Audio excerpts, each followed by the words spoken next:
Hey everyone, welcome into day 3 of the 5-day Buyer Bootcamp.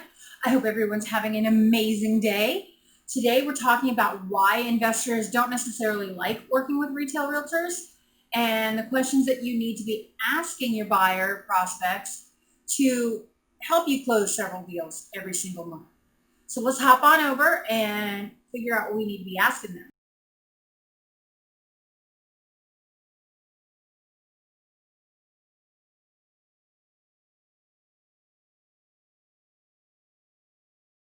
Okay, so let's put everything out on the table.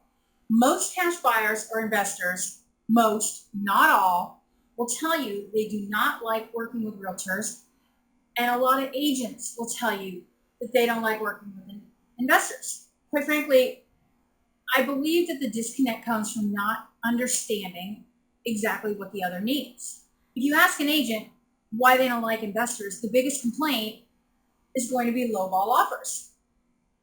On the flip side, if you ask the investor, they're going to complain that the properties that are brought to them, they're just not deals. Okay. Many times in my career, when talking to an investor, I've been kind of patted on the head and told, just bring me a good deal. What is that? So let's talk about how to bridge the gap so that you as an agent, or if you're wholesaling as the wholesaler, understand how to get what you need from the buyer to effectively understand what it is they're looking for. These questions that you're going to use to vet your buyers are designed to get the investors to take you seriously when you're trying to work with them. And why would you not ask questions? You definitely ask questions of your retail buyers, right? So let's go over the questions and why you want to ask these. Okay? First question, contact information. Would they rather get an email or a text for the properties you send out? Many of these investors get hundreds of emails every single day, and sometimes what you send them can get lost. Okay? You don't want to send them a ton of emails every day. They'll get email fatigue and stop looking. Okay? Second question, what areas do you buy in? Every investor has an investment strategy that they're going to use, and many include certain areas that they will not buy in ever. Which leads us to our next question. What areas do you not buy in? You don't need to set up separate email lists for every single zip code in your area. I personally have mine set up by regions. For example, in our list, we have a Central Florida list, a Tampa list, a South Florida list, etc. If the investor doesn't buy in a certain area, you can email them if it's not a normal zip code for them, but you wouldn't want to send a text to an investor regarding a property if they've already told you that they won't buy in that area. What type of property are they looking for? Single family, townhouse, condos, mobile homes, land, commercial property? The choices are endless. Okay? What is your investment strategy? Fix and flip, buy and hold, lease options, owner financing, subject to. What construction type are you looking for? Block, wood frame? Different construction types are going to require different types of repairs, and different problems can come up with each different type. Minimum square footage. I have some investors who won't even look at something that's under 1,000 square feet. They want room for a family. Do they have a minimum bedroom and bathroom requirement?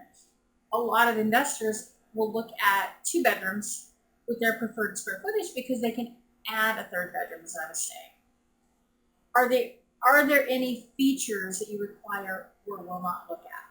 Some investors require the properties have a garage, or they won't buy with a pool, or they won't buy with a fireplace because there may be additional things that need to be repaired for those different features. Do they have an age preference for the properties that they buy?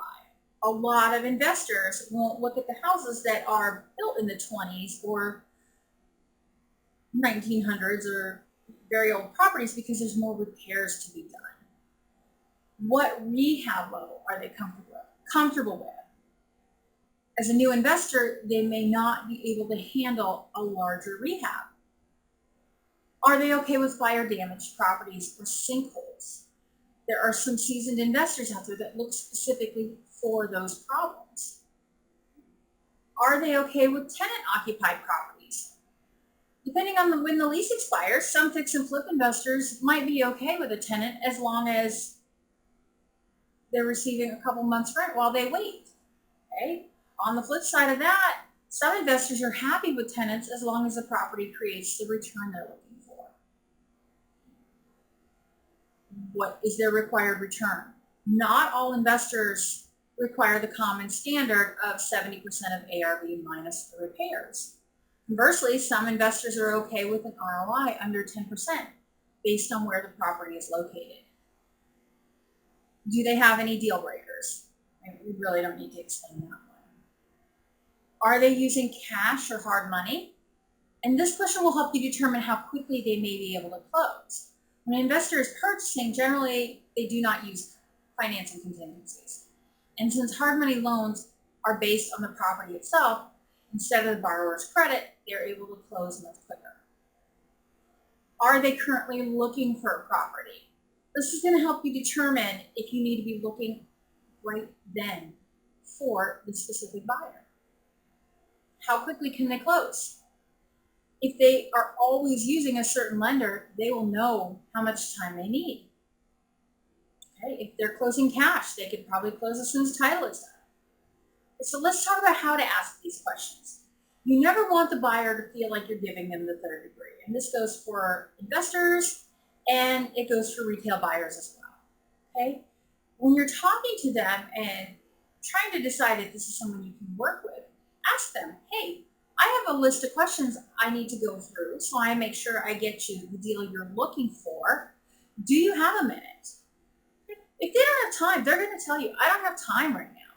You may also want to create a questionnaire and just hand it to them or email it to them and let them fill it out.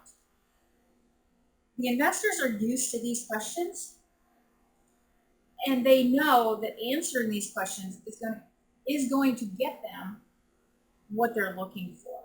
So don't ever be afraid to ask the questions. Use this to build rapport with them. Okay, now you know how to find the buyers. You know what to ask the buyers.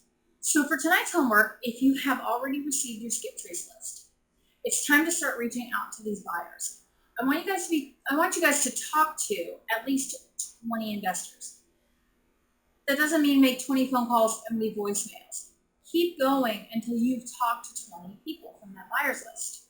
Once you're done with that, come back in here, comment below, #homework complete. If you have any questions, post them in the comments. I will be monitoring and responding as quickly as I can. And that's all I have for you today. I hope this was helpful and I hope you guys have an amazing day. See you tomorrow.